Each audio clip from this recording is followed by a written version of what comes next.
सेवे लागे सेवक झालो तुमच्या लागलो निज चरणा। आहो स्वामी तुकया देवा यावरी न करावा वीर। प्रस्तुत आणि प्राप्त प्रसंग सर्वांना ज्ञात आहे। कैलासवासी जगन्नाथ शिवराम बाबर यांचा असणार आहे प्रथम वर्ष श्राद्ध आणि या प्रथम वर्ष श्राद्धानिमित्त आजची ही आयोजित केलेली कीर्तन सेवा त्यांचे चिरंजीव किसन बाबर आणि धनाजी बाबर त्यांची असणारी मुलगी कल्पना या सर्वांच्या नियोजनातून आजचं असणार आहे कीर्तनाचं नियोजन। आजच्या कीर्तन रूपी सेवेकरता निवडलेला अभंग जगद्गुरु तुकोबा यांचं हे सांगणे इतपत आज्ञाने समाज आता राहिलेला नाही। या अभंगामध्ये तुकाराम महाराज काय करतात, जी मुलं आपल्या हिताच्या ठिकाणी जागी आहेत त्यांच्या आई वडिलांना धन्यता देतात, त्यांना धन्यता देत नाहीत। जी मुलं आपल्या हिताला जागी आहेत तुकाराम महाराज त्यांच्या आई वडिलांना धन्यता देतात। तुकाराम महाराज सांगतात, ज्या मुलांनी हित साधलेलं आहे त्यांचे आई वडील धन्य आहेत। तसं जर पाहायला गेलं तर शास्त्र असं सांगतं की माणसावर 3 जणांचे उपकार आहेत। पहिला उपकार कुणाचा आहे तर तो देवाचा आहे। तुम्ही म्हणाल देवाचा आपल्यावर उपकार काय आहे, त्याचं कारण असं आहे देवानं हा आपल्याला पंचमहाभूताचा देह दान दिला म्हणून देवाचा आपल्यावर पहिला उपकार आहे। तुम्ही म्हणाल त्यात काय विशेष आहे देवानं देह दान दिला म्हणून, त्याचं कारण असं आहे महाराज, या शरीरामध्ये जी पंचमहाभूत आहेत त्यांचं एकाबरोबर एकाशी जमत नाही, पण ही वेगवेगळी असणारी पंचमहाभूत एकत्र करून आपल्याला देवानं दान देह दिला म्हणून आपल्यावर पहिले उपकार आहेत देवाचे। तुम्ही म्हणाल देवाचे उपकार आमच्याकडून असले तर आम्ही त्याला मानत नाही, तुम्ही मानागर नका मानू। देवानं जर तुमच्यावर उपकार करायचे ठरवले ना तर दुसऱ्या दिवशी दारापुढे भावकी गोळा होईल। कशाला गोळा होईल ही तुम्हाला सांगायला नको। पहिले उपकार आहेत देवाचे, दुसरे उपकार आपल्यावर आहेत संतांचे। तुम्ही म्हणाल आता संतांचे का उपकार आहेत तर संतांचे उपकार यासाठी आहेत, देवानं जरी आपल्याला हा पंचमहाभूताचा देह दिला असला तरी तो वापरायचा कसा हे संतांनी शिकवलं। तैसे तुम्ही संत जगी तैसे तुम्ही संत जगे क्रिया करून क्रिया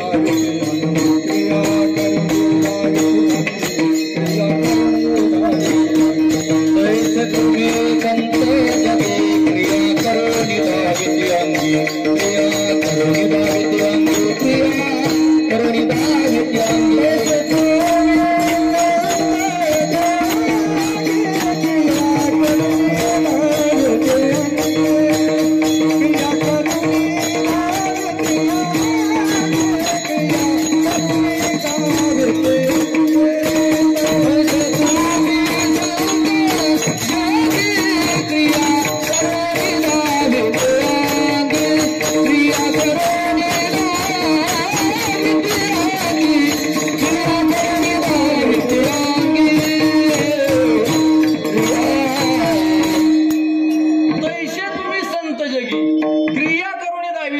देवानं जरी देह दिलेला असला तरी तो वापरायचा कसा हे संतांनी शिकवलं म्हणून आपल्यावर दुसरे उपकार आहेत ते संतांचे आहेत आणि आपल्यावर तिसरे उपकार आहेत ते आपल्या आई वडिलांचे आहेत। जरी देवानं हा पंचमहाभूताचा देह दान दिला असला जरी संतांनी तो वापरायचा कसा हे शिकवलं असलं तरी निमित्त मात्र का होईना आई वडील या पृथ्वीवर येण्यासाठी कारणीभूत झाले म्हणून तिसरे उपकार आहेत आपल्या आई वडिलांचे। मग शास्त्र असं सांगतं ज्यानं आपल्यावर उपकार केले त्याची परतफेड करणं हे आपलं काम आहे। मग देवाची आपल्याला परतफेड करायची कशी करायची माहितीये का, नामस्मरण करायचं देवाच्या उपकाराची परतफेड होत असते, समाजसेवा करायची संतांच्या उपकाराची परतफेड होत असते आणि आई वडिलांच्या उपकाराची फेड करण्यासाठी ज्याने दिले त्याशी द्यावी पिंडदान। म्हणजे ज्यांनी जन्म दिलाय त्यांचं श्राद्ध तिथीला वर्ष श्राद्ध करणं पिंडदान करणं म्हणून वर्ष श्राद्ध मग आपण त्यांच्या ऋणातून मुक्त व्हायचंय। आता महाराज श्राद्ध कशाला म्हणलं जातं, शास्त्र असं सांगतं पूज्य भावनेनं जी केली जाते ती पूजा असते, पूज्य भावनेनं जी केली जाते ती पूजा असते, अंतकरणापासून जे केलं जातं ते आरती असते, अंतकरणापासून केली जाते ती आरती असते। त्याच्याही पुढे जाऊन सांगू परावाणीपासून केलं जातं ते पारायण असतं आणि श्रद्धेनं केलं जातं ते श्राद्ध असतं. एरवी वरी श्राद्ध म्हणजे श्रद्धेनं केलं जातं ते श्राद्ध, आणि अश्रद्धेनं केलं जातं ते वरी श्राद्ध आपल्या भाषेत. म्हणून आपल्याला हे श्राद्ध करणं गरजेचं आहे, ते श्रद्धेनं करणं गरजेचं आहे. आजच्या अभंगामध्ये तुकाराम महाराज सांगतायत की आपुलिया हिता जो असे जागता, समाजामध्ये 4 प्रकारची लोक आहेत. पैकी पहिला वर्ग असा आहे, काहींना हित कळतं पण ते जागे नाहीत. काही लोकांना आपलं हित कळतं पण ते जागे नाहीत, त्याच्यामध्ये तुम्ही आम्ही येतो. आपल्या सगळ्यांना माहिती आहे कीर्तनामध्ये हित आहे, परंतु हित येऊन कीर्तन न ऐकता घरातल्या गप्पा गोष्टी करत बसायचं, ह्याला म्हणायचं आपल्याला हित कळतं पण आपण हिताच्या ठिकाणी जागे नाही आहोत. दुसरा वर्ग असा आहे ज्याला हित कळतं पण तो जागा नाही, म्हणजे तो झोपलेला आहे, त्याला हित कळतंय पण तो झोपलेला आहे. याच्यामध्ये उदाहरण असं सांगितलं जातं, एका मुलाचं नवीन लग्न झालं आणि त्याची बायको त्याच्या माहेरी गेली होती. हा 16व्यानं तिला आणायला जाणार होता. आणायला हा दुसऱ्या दिवशी जाणार होता. संध्याकाळी हा बेडवर झोपला आणि झोपल्यानंतर याच्या स्वप्नात आला आपण सासरवाडीला गेलोय. बायको स्वप्नातच सासरवाडीला गेला, बायकोला गाडीवर बसवलं आणि आता आपल्या घरी माघारी येतोय स्वप्नातच बर का. आणि गाडी चालवत असताना अचानक गाडीला दगड लागला आणि गाडी खाली कुठनं खाली पडली नाही, स्वप्नात नाही पडली. तुम्ही कीर्तन ऐकत असलं तर कळलं तुम्हाला. हा, बेडवरनं खाली पडली. गाडी कुठनं खाली पडली, बेडवरनं खाली पडली. आणि घरातल्या लोकांना वाटलं काय झालं काय झालं, सगळी पळत आली, अरे तुला लागलंय का कुठं, तुला लागलंय का कुठं. हे पण झोपेतनं जागं झालं म्हणतंय मला काय नाही झालं पण तिला काय झालंय का बघा. ह्याला काय म्हणायचं माहित आहे का, त्यांना हित कळतंय पण ते झोपेत आहे. हा वर्ग सुद्धा समाजाच्या कामाचा नाही. तिसरा वर्ग शास्त्राने असा सांगितला जो जागाही नाही, ज्याला हितही कळत नाही. खाया पिया सुखसे सोया नाहक जमाना खोया. फक्त खायचं पियाचं निवान झोपायचं, आत्मा तोची देव भोजन ते भक्ती मरण ते मुक्ती पाखंड्यांची. खायचं आणि झोपायचं, देव बघायचं नाही, देश बघायचा नाही, धर्म बघायचा नाही. हा तिसरा वर्ग आहे. आणि तुकाराम महाराज जो सांगतोय तो माणसाचा 4था वर्ग आहे, जो जागा सुद्धा आहे ज्याला हित सुद्धा कळतं, असा माणसाचा 4था वर्ग आहे. पण काही वेळेला काय होतं माहित आहे का, जाग सुद्धा वेळेत झालं पाहिजे. वेळ निघून गेल्यावर जाग होऊन काय उपयोगाचं आहे का, चोरी झाल्यावर जाग होऊन उपयोगाचं आहे का, दिवा विजल्यावर त्यात तेल टाकून उपयोगाचं आहे का. घराला आग लागली आणि घरातनं बापानं सगळ्या पोरांना बाहेर काढलं, बाहेर निघा म्हणलं, घराला आग लागली, सगळी पोरं बाहेर निघाली. इकडं तिकडं पाणी शोधायला सुरुवात केली. बापानं सांगितलं पाणी काय हुडकू नका. पोरं म्हणली मग काय करायचं, म्हणला खोरं आणा, टिकाव आणा, आता हिथं शिर खांदू. आणि त्याला पाणी लागलं की घराला लवकर घरी इजल त्याच आहे की नाही. वेळेत जागा झालं पाहिजे. पर तुकाराम महाराज इथपर्यंत आम्हाला कळलं. आमच्या मनात एक अशी शंका आहे, तुम्ही अभंगामध्ये जो शब्द प्रयोग केलाय तो धन्य माता पिता तयाची या. अभंगामध्ये तुम्ही पहिला क्रमांक मातेला दिलाय आणि दुसरा क्रमांक पित्यांना दिलाय. असं का, कारण हिंदू धर्मशास्त्र असं सांगतं मातृदेवो भव पितृदेवो भव. हिंदू धर्मशास्त्रामध्ये आईला खूप महत्व आहे. श्रीरामांचा विवाह सोहळा चालू होता आणि त्या विवाह सोहळ्यामध्ये एक पण होता. पण असा होता की त्या धनुष्याला प्रत्यंचा लावायची होती. आणि प्रभू रामचंद्रांनी ज्यावेळी ते धनुष्य उचललं त्याला प्रत्यंचा लावायला गेले त्यावेळी ते धनुष्य मोडून पडलं आणि याचा आवाज गेला परशुरामांना. परशुरामांनी विचार केला माझं धनुष्य कोणी मोडलंय. मग परशुराम त्या ठिकाणी आले आणि परशुरामांनी बघितलं अरे आपलं धनुष्य मोडलं, इथं क्षत्रियांचं संमेलन आहे. ते दशरथ राजावर रागावले. दशरथ राजाला विचारलं माझ्या परवानगी शिवाय तू क्षत्रियाचं संमेलन भरवलं कसं काय. मी पृथ्वी निक्षत्रिय करण्याची प्रतिज्ञा केली आणि माझ्या परवानगी शिवाय तू कसं काय भरवलं क्षत्रिय संमेलन. तरी दशरथ राजा गप्प आहेत. आणि परशुराम ज्यावेळी पुढे गेले आणि परशुरामांनी बघितलं ते धनुष्य मोडलेलं आहे आपलं. परशुरामांचा राग अनावर झाला आणि परशुरामांनी सांगितलं दशरथ राजा हे कुणी गेलं त्याला माझ्या फुडान. आता फुडान म्हणल्याबरोबर दशरथ राजा काय रामांचं नाव सांगणार होता का, अजिबात नाही. तरी सुद्धा प्रभू रामचंद्र पुढे आले आणि परशुरामांना हात जोडले आणि परशुरामांना हात जोडून सांगितलं महाराज धनुष्य मोडणारा बहुतेक तुमचा सेवक असावा. परशुराम सांगतायत अरे सेवक नाही दुश्मन आहे तो माझा, त्याला पुढे आला. हे पाहिलं लक्ष्मणानं. आणि लक्ष्मण विश्वामित्रांना सांगतायत बघा की प्रभू रामचंद्र किती शांत भाषेत बोलतायत आणि हे म्हातारं त्यांना किती वाईट भाषेत बोलतंय. तिथं मी पाहिजे होतो, मी जर असतो तर चांगल्या भाषेत उत्तर दिलं असतं त्यांना. विश्वामित्रांनी सांगितलं लखन तुम आगे जाओ, म्हणजे लक्ष्मणा जा तू पुढे, तुला सांगायचे तर. मग लक्ष्मणजी पुढे गेले आणि लक्ष्मण पुढे गेल्यानंतर त्यावेळेस सुद्धा परशुरामांचा राग अनावर झालेला आहे. कोणी मोडलं धनुष्य माझं, त्याला आता मी जिवंत ठेवत नाही. त्यावेळी लक्ष्मणजी त्या परशुरामांना सांगतात असे अनेक धनुष्य आम्ही खेळण्यात लहानपणी मोडलेले आहे, हे फक्त एकच आहे. असं म्हणल्यावर परशुरामांच्या डोक्याचा पारा आणखीन चढला. अरे माझं धनुष्य मोडून मला सांगतोय असे अनेक धनुष्य आम्ही मोडलेत. तुम्ही कितीही परशुराम आमच्या अंगावर धावला ना परशुराम महाराज, तरी आम्ही असे अनेक धनुष्य खेळण्यात मोडलेले आहेत. आणि तुम्हाला जर असं वाटतंय आम्ही तुमच्या बरोबर युद्धाला भेटतोय, तर आम्ही तुमच्या बरोबर युद्ध कराय भेट सुद्धा नाही. फक्त आमचा एक नियम आहे रघुकुलाचा की ज्याच्या कपाळाला गंध आहे आणि ज्याच्या गळ्यात जानव आहे आम्ही त्याच्याबरोबर युद्ध करत नाही, म्हणून शांत बसलोय. आणि तुम्हाला बघायचंच असलं की तुम्हाला किती ताकद आहे, तर म्हणले कपाळाचा गंध पुसा आणि गळ्यातलं जानव काढा, मग दाखवतो सुमित्रेच्या दुधात किती ताकद आहे. ते ताकद लक्ष्मणाची होती, पण स्वाभिमान मात्र सुमित्रा मातेचा होता. म्हणून धन्य माता पिता याच्या पहिला आईला स्थान दिलंय. पर महाराज हित हित हित म्हणजे नक्की काय करायचं? मानवी जीवनात हित कशाला म्हणलं जातं?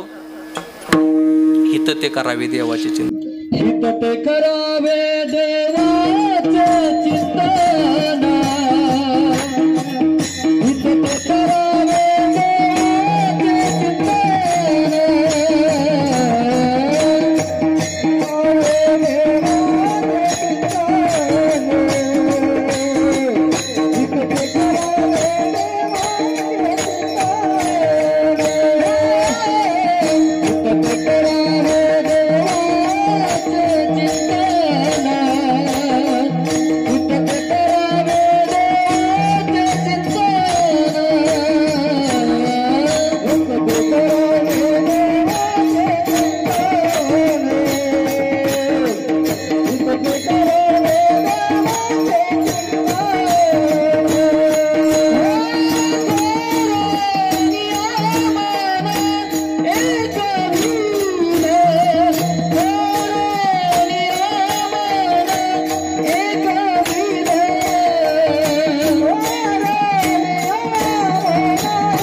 हित कशामध्ये आहे? देवाच्या चिंतनामध्ये आहे, देवाच्या भक्तीमध्ये आहे. पण कसं झालंय माहितीये का, आपली भक्ती आहे फक्त दाखवाय पुरती. बर का, आपली भक्ती कशी आहे? दाखवाय पुरती आहे. सकाळचा गंध हातात घ्यायचा आणि उघडत बसायचं, लावत बसायचं आणि शेजारी आला की त्याला सांगायचं. काय सांगायचं तुला या संसारानं, तर उघडून उघडून घेतलं बरं मला. लय संसारानं उघडून घेतलं या, आणि भावकी तर आता बांधच कोरायला लागली या. करू दे गड्या, काय पण करू दे. कपाळावरच कुणी घेतलंय वे तवा? कपाळात आहे तेवढं मला मिळणारच.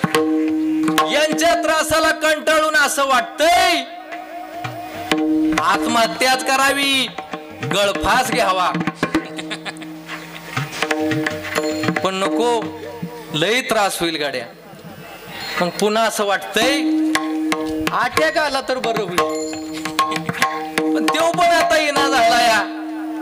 काय करायचं? आपण पण उत्तर दिलं असतं, पण आपलं ह्या कानानं ऐकायचं आणि ह्या कानानं सोडून द्यायचं. आपण काय भीतोय का त्यांना? पण आपल्या दंडात बळ कमी पडतंय गाड्या. नाहीतर आपण पण उत्तर दिलं असतं. काय नाही, त्यांनी किती पण मारलं असतं चाललं असतं गाड्या, पाठीव मारलं असतं तरी चाललं असतं, पण फक्त पोटाव नाही मारायला पाहिजे. ही आपली भक्ती आहे महाराज, ही काय आपली भक्ती. वारीला बायका जातात बघा, वेगवेगळ्या वारीला जातात, भरभरून वारीसाठी जातात आणि भरपूर जाताना पिशव्या नेतात. कशाला नेतात? गडबड असती वारीची आहे की नाही. घाई घाईनं मला वारी करायची आणि बिस्किटानं बाई मला थैली बनायची. ह्याच्यासाठी वारी असती महाराज. वारी कशासाठी आहे? प्रपंचातून जाऊन तिथं देवाचं चिंतन झालं पाहिजे म्हणून पंढरपूरला जायचं.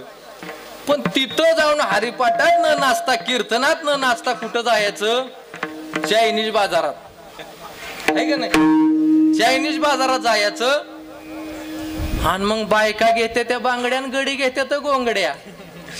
त्यांना काही कळनाच झालंय महाराज कशासाठी आलोय. वनी जाऊनी वनिता चिंतीशी, म्हणजे घर बांधले डोंगरीन विषय हिंडे दारोदारी ह्याला म्हणायचं. एका माणसानं तर महाराज पंढरपूर वरनं पाळणाच आणला. मी त्याला म्हणलं पाळणा आणायची काय गरज होती? तो म्हणला महाराज तुम्हाला ह्याच्यात कळत नाही. मी म्हणलं काय कळत नाही? म्हणले पंढरपुरासनं पाळणा आणला की तो वर्षाच्या वर्षाला हलतो. घर बांधले डोंगरीन विषय हिंडे दारोदारी, हे देवाचं हित नाही. मानवी जीवनाचे वेदानं 4 पुरुषार्थ सांगितले. पहिला पुरुषार्थ सांगितला धर्म, दुसरा पुरुषार्थ सांगितला अर्थ, तिसरा पुरुषार्थ सांगितला काम आणि चौथा पुरुषार्थ सांगितला मोक्ष. आता धर्म ही संज्ञा नक्की काय आहे? मानवी जीवनात जर हित साधायचं असेल तर माणसानं धर्म केला पाहिजे. आता धर्म करायचं म्हणजे नक्की काय करायचं? तर मानवी जीवनात परोपकार करायचा, रंजल्या गांजल्यांची सेवा करायची, अडचणीत असलेल्याला मदत करायची, अज्ञानी लोकांना ज्ञानाचं मार्गदर्शन करायचं. कॉलेजची ट्रिप गेलेली होती आनंद आश्रमामध्ये, बाबा आमटेंच्या आनंद आश्रमामध्ये. आणि तिथं काय झालं, एक वृद्ध स्त्री होती, तो आश्रम लोटत होती. आणि वृद्ध स्त्री आश्रम लोटत असताना त्यातल्या एका मुलानं सहज त्या वृद्ध स्त्रीला विचारलं, आजी तुमचं वय किती? त्या आजीनं काय सांगावं? आजी म्हणली माझं वय 16 वर्ष. आता त्या कॉलेजची मुलं नेहमी दुसऱ्याची चेष्टा करतात. त्या मुलांना वाटलं आपलीच चेष्टा करणार आज कोणतरी भेटलं. अहो म्हातारी सहज सांगतीया, 80 वर्षाची असून म्हातारी वय सांगतीया. एवढंच बसतंय, पुढचं नाही बसत, एवढंच घे. 80 वर्ष त्या म्हातारीचं वय आहे, ती सांगती 16 वर्ष. कॉलेजच्या मुलांना वाटलं आपली चेष्टाच चाललेली आहे. मुलं थोडं पुढे गेली आणि तीच वृद्ध स्त्री होती, तिचा जो पती होता, तिचा जो मालक होता, तोच वृद्धाश्रम लोटत होता, आनंद आश्रम लोटत होता. त्यांना त्या कॉलेजच्या मुलांनी विचारलं, बाबा तुमचं वय किती? आता म्हातारीनं सांगितलेलं 16 वर्ष. त्या बाबाने सांगितलं, बाळानं माझं वय 8 वर्ष आहे. आता ह्यांना चिंताच पडली. जी आश्रम लुटती ती त्यांची पत्नी आहे, तिचं वय 16 वर्ष आणि हे तिचे मालक आहेत आणि हे सांगतायत माझं वय 8 वर्ष. नक्की काय भानगड आहे? त्या मुलांनी त्या बाबांना विचारलं, बाबा तुमची पत्नी आश्रम लुटती, ती सांगते माझं वय 16 वर्ष आणि तुम्ही त्यांचे पती असून तुम्ही सांगताय माझं वय 8 वर्ष, तुमचं खरं वय किती?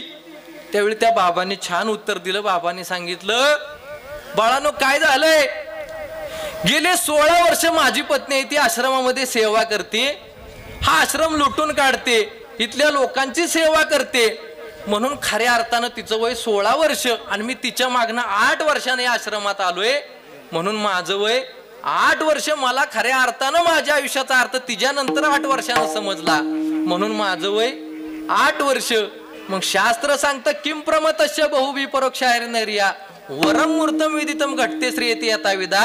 शास्त्र असं सांगतं, प्रमादमय गेलेलं आयुष्य, भरकटलेलं आयुष्य, अज्ञानामध्ये गेलेलं आयुष्य, निष्कामी गेलेलं आयुष्य कितीही मोठं असून काय उपयोग नाही, पण पूर्ण जाणीवेनं जगलेला एक क्षण ही त्यापेक्षा महत्वाचा असतो. म्हणून एक क्षण परमार्थ करा, पण तो चांगला करा. भरपूर करा असं नाही, थोडा करा पण चांगला करा, याला म्हणायचं धर्म. बर महाराज, पहिला पुरुषार्थ आहे धर्म, दुसरा पुरुषार्थ आहे अर्थ. अर्थ म्हणजे काय? अर्थ. दुसरा पुरुषार्थ अर्थ म्हणजे पैसा. 2 नंबरचा पुरुषार्थ काय आहे? पैसा. मग 2 नंबरचा पुरुषार्थ पैसा आहे म्हणून याचा अर्थ असा नाही पैसा 2 नंबरनच कमवायचा. याचा अर्थ असा होत नाही 2 नंबरचा पुरुषार्थ अर्थ आहे म्हणून अर्थ 2 नंबरनच कमवायचा असं नाही. शास्त्र सांगतं जोडून या धन उत्तम व्यवहार आहे. धर्मानं वागायचं, चांगल्या पद्धतीनं जीवन व्यतीत करायचं आणि चांगल्या मार्गाने पैसा गोळा करायचा, याला म्हणायचं जोडून या धन उत्तम व्यवहार. जोडून या धन उत्तम व्यवहार,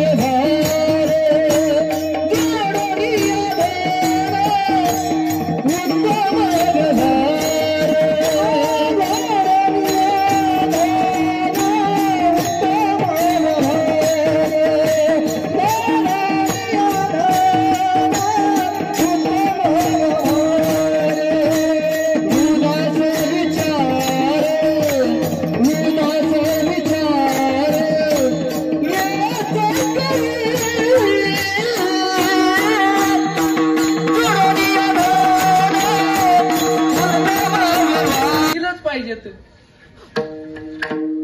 प्रत्येकाला अपेक्षा आहे.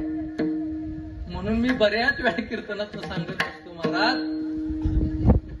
शेतकऱ्याला म्हणा तुम्ही मला 5 किलो कांदा देतो, म्हणून 5 किलो काय अख्खी गोण देतोय रानात, फुकट फक्त शेतकरी देऊ शकतो.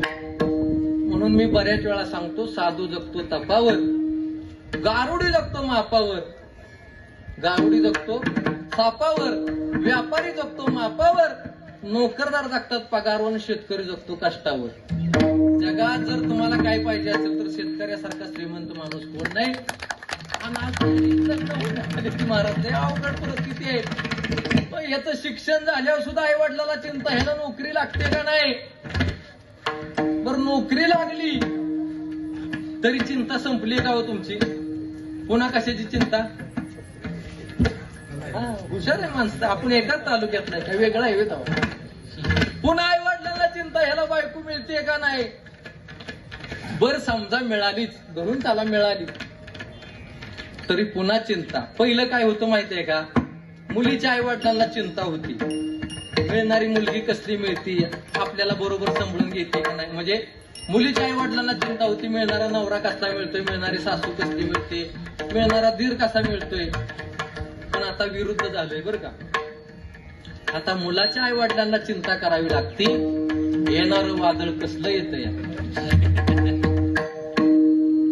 समजा लग्न झालं तरी पुन्हा चिंता, सून चांगली मिळते का वाईट मिळते.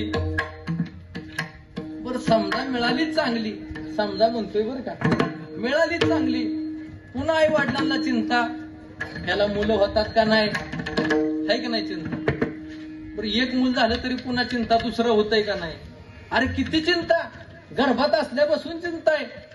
समजा ह्याला मुलं झाली, पुन्हा पहिलीत येतं, ही मुलं कुठं शाळेत घालायची, यांना पुन्हा कुठं नोकरी लागायचं, हे पुन्हा शून्यावर गणित आलं. आणि असं करता करता मानवी जीवनाचं दुसरं दुःख जवळ येतं, त्याचं नाव आहे मृत्यू. त्याचं नाव आहे मृत्यू. आणि तो सगळ्यांना स्वीकारावाच लागतो. तिथं कुणालाही सुट्टी नाही. आएगा सो जाएगा राजा रंग फकीर. इथं प्रत्येकाला जावं लागणार आहे. वासन जीर्णानी आता विहाय नवानी ग्रंथी नोरोपरानी तथा शरीरानी विहाय जीर्णानी सह्याती नवान देही. जसं देह जुनं कापड टाकून नवीन वस्त्र परिधान करतो, तसा आत्मा सुद्धा वेळ आल्यानंतर हा देह टाकून दुसरा देह परिधान करतो. एका जागेवर पडलेला असतो, वय झालेलं असतं, सगळे पाहुणे रवळे बघा येत असतात, हात हालत असतो, नाकातून शेंबूड गळत असतो. आणि येणाऱ्या प्रत्येकाला बायको हात जोडून सांगत असते, देव कधी मोकळं करतोय कुणास ठाऊक. कुणाला विचार करून उत्तर द्या जरा. कुणाला. म्हाताऱ्याला नाही. ही वैतागलेली असती, त्याची गाण काढून ती म्हणती देव कधी मोकळं करतोय. बाईल म्हणे खरे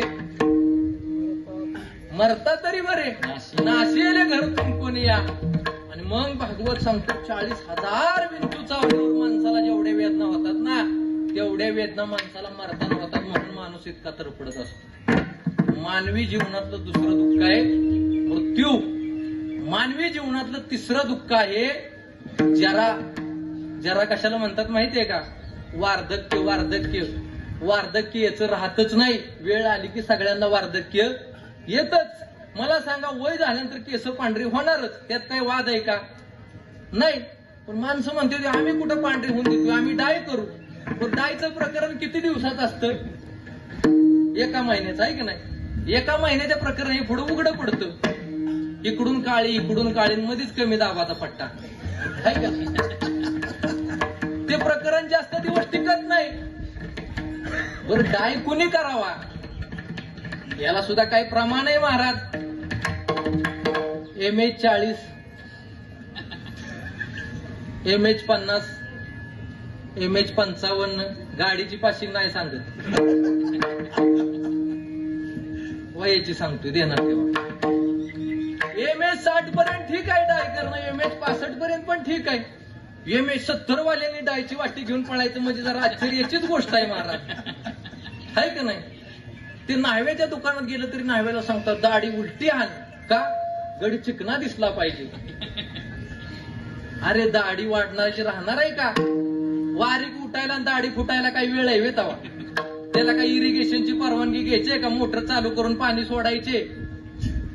ती वाढणारच, वेळ आल्यानंतर वार्धक्य येणारच महाराज, त्यात वाद नाही. केस पण इतकी चतुर असते ती, नुसता वस्तारा वरनं खाली गेला की ती मागची केस टाच वर करून बघते ती वस्तारा कुठपर्यंत गेला.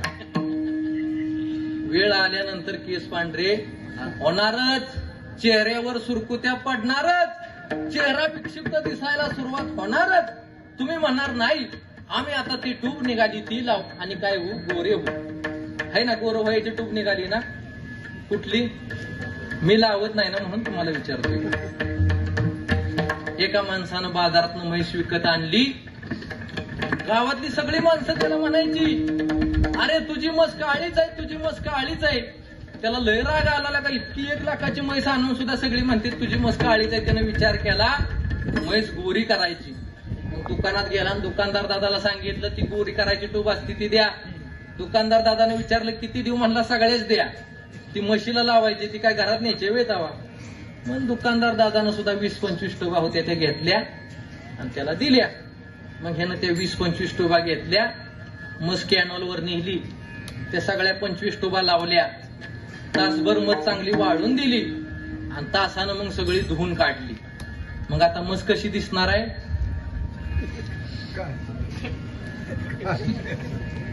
कशी दिसणार आहे? कोण? हा, ही दे ना किंवा. तसं मी अवघड सांगायचं बंदच केलंय आता, अवघड सांगतच नाही. कितीही टुबा म्हशीला लावल्या तरी म्हस गोरी दिसणार आहे का? वार्धक्याचं राहणार आहे का? मग माणसं तरी पण का स्वीकारत नाही? हे मोठं आश्चर्य आहे. मानवी जीवनातलं 3रं दुःख आहे जरा. मानवी जीवनातलं 4थं दुःख आहे व्याधी. व्याधी म्हणजे आजारपण बरं का. आजारपण सुद्धा कुणाला सुटलेलं नाही. कुणाला वाताचा ताप आहे, कुणाला पित्ताचा आहे, कुणाला कफाचा आहे. जन्माला येतानाच माणूस बरोबर एक आजार घेऊन येतो आणि त्याच्याशी त्याला वागावंच लागतं. तो आजार स्वीकार करूनच त्याच्याबरोबर राहावं लागतं. आणि जरी समजा तो आजार घेऊन नाही आला तरी शास्त्र सांगतं त्याला जीवनात 3 ताप आहेत. आधी दैविक ताप, आधी भौतिक ताप आणि आधी आध्यात्मिक. या 3 तापापैकी एका तरी तापात माणूस सापडतो आणि मग काय होतो? माणसाचा मृत्यू होतो.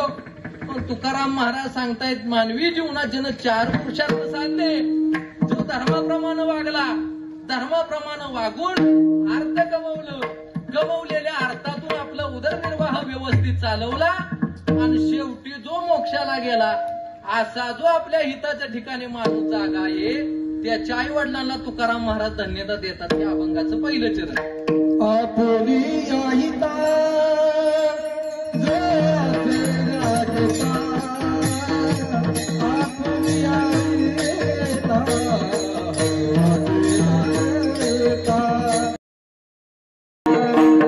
आपुलिया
कोळी कन्या पुत्र होती तात्विक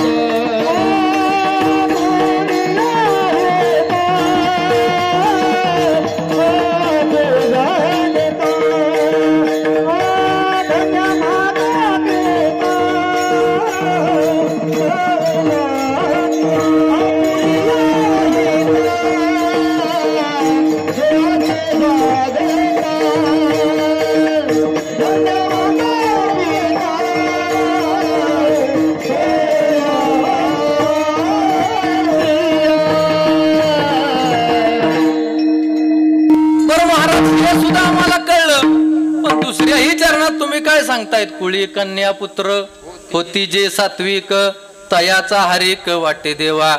या चरणात सुद्धा तुकाराम महाराजांनी पहिला क्रमांक कन्येला दिलाय. इथं तुकाराम महाराजांना असंही म्हणता आलं असतं कुळी पुत्र कन्या होती जे सात्विक, परंतु इथं तुकाराम महाराजांनी उल्लेख केलाय कुळी कन्या पुत्र होती जे सात्विक. महाराज मुलगी जन्माला आल्यानंतर आई वडिलाला चिंता, ती वयात आल्यानंतर चिंता, तिच्या लग्नाच्या वेळेस चिंता, तिचं लग्न झालं तरी चिंता, तरी सुद्धा तुम्ही सांगताय कुळी कन्या पुत्र. इथं सुद्धा तुम्ही कन्येला प्रथम क्रमांक दिलाय. त्याचं कारण असं आहे महाराज, स्वामी विवेकानंदांचे गुरु रामानंद तीर्थयात्रा एकदा डोंगराची करत होते आणि डोंगराची तीर्थयात्रा करत असताना काय झालं, त्यांच्यावर एक माणूस होता आणि त्याच्याबरोबर एक 5-6 वर्षाचा लहान मुलगा होता. ते लहान पोरग त्या माणसानं खांद्यावर घेतलं आणि तो सुद्धा त्या पर्वताची तीर्थयात्रा करत होता. हे स्वामी रामानंद तीर्थांनी पाहिलं आणि स्वामी रामानंद तीर्थांनी त्या माणसाला सांगितलं, तुमच्या खांद्यावर जे लहान मुलगा आहे ना, तो लहान मुलगा माझ्याकडे द्या, त्याचं वजन तुम्हाला होत असेल, तुमची पण तीर्थयात्रा चांगली होईल आणि मला पण पुण्य मिळेल मुलाचं ओझं खांद्यावर घेतलेल्याचं. त्यावेळी त्या माणसानं रामानंद तीर्थांना उत्तर दिलं, म्हणले महाराज तुम्ही जो सांगताय ना माझ्या खांद्यावर मुलगा आहे, तो माझा मुलगा नसून ती माझी मुलगी आहे. आणि ज्या मुलीचं ओझं बापाला होतं तो बाप होण्याच्या लायकच नाही. मुलीचं ओझं बापाला कधी होत नाही. म्हणून कुळी कन्या पुत्र होती जे सात्विक. पर पुत्र कुणाला म्हणायचं? पुत्रायती यती पुत्र. हा पू नावाच्या नरकातून जो आपल्या पूर्वजांना तारतो त्यांना म्हणलं जातं पुत्र. नाहीतर एरवी ते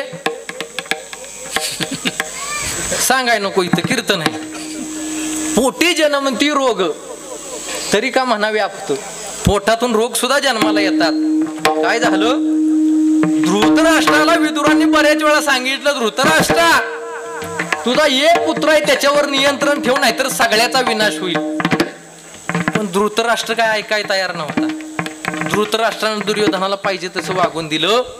मग काय झालं माहितीये का, तुका म्हणे हरीशी विनमुख गांधारीचे उदरी शतमूर्ख. काय करायची असली 100 पोरं असून जी चांगली नाहीत, एकच मुलगा असावा पण त्यानं कुळीचा उद्धार करावा. एकच मुलगा असावा पण त्यानं कुळीचा उद्धार करावा. पुत्र व्हावा ऐसा गुंडा, पुत्र व्हावा ऐसा गुंडा